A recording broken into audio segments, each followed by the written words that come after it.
Hello class. So in this video I'm going to review some of the concepts we were able to complete in class today, and then I'm going to go a little bit further in some of the topics that we weren't able to fully flesh out in class. So plus I'm also actually going to show you a shortcut on those last two graphing problems. So let's get started.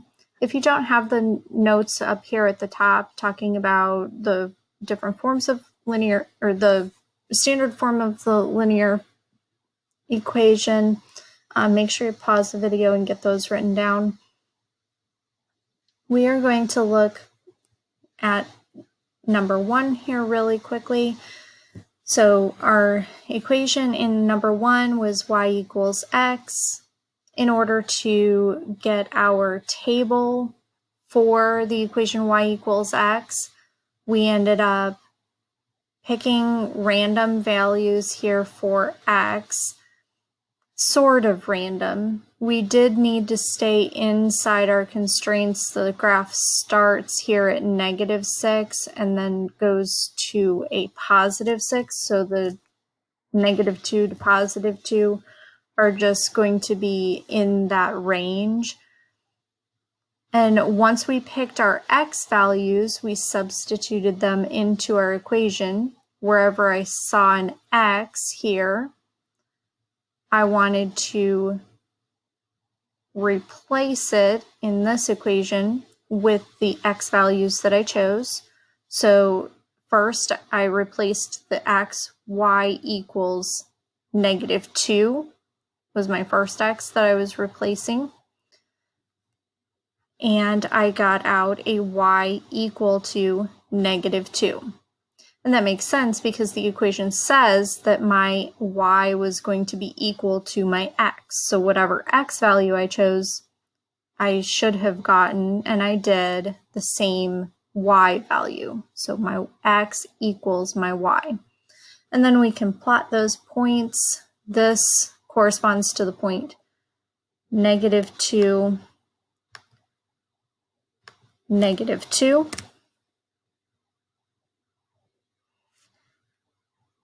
-2 for my x value would be 2 to the left, and -2 for my y value would be 2 down. So 2 to the left, 2 down is going to be my point right there.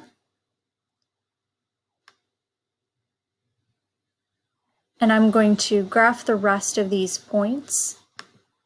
And then once I have these first 5 points graphed, now I'm going to go ahead and use the pattern that I see here, this up 1 over 1, up 1 over 1, up 1 over 1, to graph the points remaining on the top.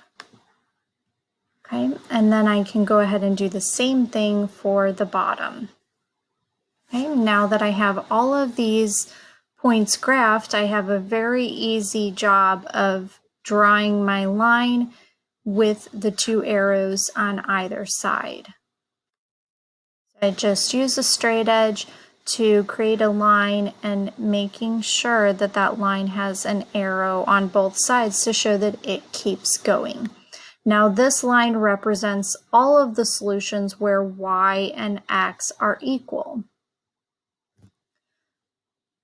If I have a point on this line, it is going to be a solution to that equation. If I look at a point off of that line, it will not be a solution to this equation. So there are many more points than what I've just listed here, or even the additional ones that I have graphed here.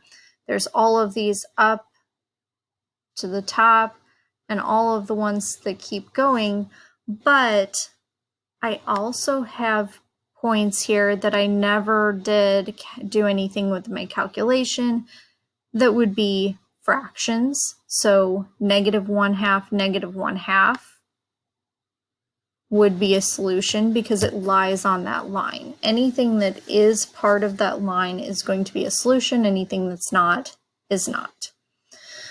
So then we ended up looking, and I'm not going to go back through every single one of these, but we did end up going over number 2, using my original equation, y equals x plus 3. I just substituted in all of the x values that I chose, and until -2 through +2 does not work for me because it's off my graph, I'm going to stick with those 5 because they're generally pretty good. And if you do 5 of these, you generally are able to see mistakes a lot easier than if you only do 2 of them. 2 is a minimum, but if you do at least around 3 to 5 of these, you will be more likely to catch little mistakes, especially when you're working with your negatives. So again, for number 3 and number 4, I just chose my x values, -2 through +2, substituted in, and found my y values and graphed. Numbers 5 and 6, same thing. I encourage you to go back or pause the video if you need to review the answers for any of those. For number 7, we ended up looking at this problem. This was a little bit different because we ended up not having y by itself. So it wasn't quite as simple as the ones above it where y was by itself. When I substituted in, all of my work was on one side. It was fairly straightforward.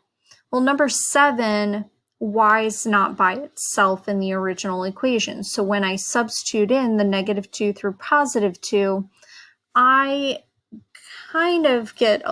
get a lot more work this way than what I was doing for all 5 of these steps before. So this one did take a little bit of work, having to substitute in each value into this equation. But it wasn't terrible work. It's just a little monotonous, repetitious over and over and over again. But here I just took, for every time I saw an x in my equation, which is right here, I substituted in my -2 first, which is the first x that I wanted to put in as my input. The next time I replaced it with a -1, and then a 0, a 1, and a 2. If you didn't have a chance to check your answers on this one, I encourage you to go ahead and make sure that this is what your graph looks like and what your line looks like in your work. Now, for number 8, we could do the same thing that we did in number 7, but this one's even more work to have to solve every single one of these. So I'm going to show you a shortcut. It may not look like a shortcut until we get to the very end, though. So on this problem, instead of having to solve this every single time, so 5 different times, I had to move my constants and then divide. Well, on this one, I had to multiply and then move my constants. In this one, I'd have to have an additional step of division because the y has a coefficient with it. So let me go ahead and show you the shortcut. So on this problem, I'm going to go ahead and subtract my 4x from both sides.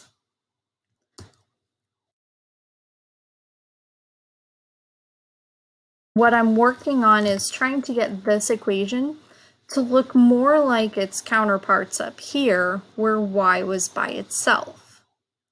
Right now, y is for sure not by itself, so I'm going to go ahead and move my 4x, and that's going to leave me with just the 2y on the left. And then on the right, I will get a -4x plus 6. And then This part's going to be a little bit different because when I divide by 2 to get the y, to finish getting the y by itself, instead of being able to divide by 2 at the very end where I just had one term on either side, I'm going to have to divide by 2 on every single term that I have. Again, this looks a little bit different than what we had been doing because we usually don't have 3 terms left when we divide. In the whole last unit, the division was less, so we just had one thing on the left and one thing on the right. Now we're going to have to do the division by 2 for every single term. So -4 divided by 2 is -2x, and then 6 divided by 2 is 3. So we have a y equal to -2x plus 3 that we can then use for our substitution. So let's go ahead and see here. I'm going to make this a little bit bigger, make sure you guys can see.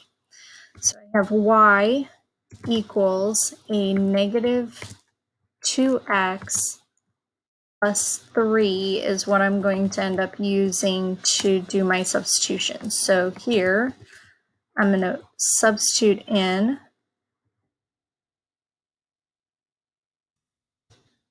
this for my next time. I'm going to go ahead and substitute in a -2 first for my x. So right where I saw my x, I replaced it with a -2. That is going to be -2 times -2 is a +4 plus 3, which is 7. So my first y value is going to be 7. So then I'm going to plug in or substitute in my -1.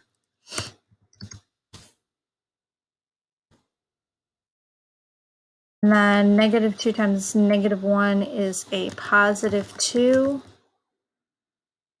plus 3 is going to be equal to 5.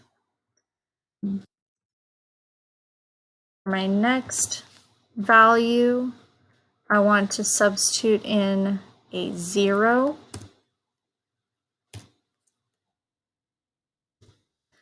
And then that is going to give me a 0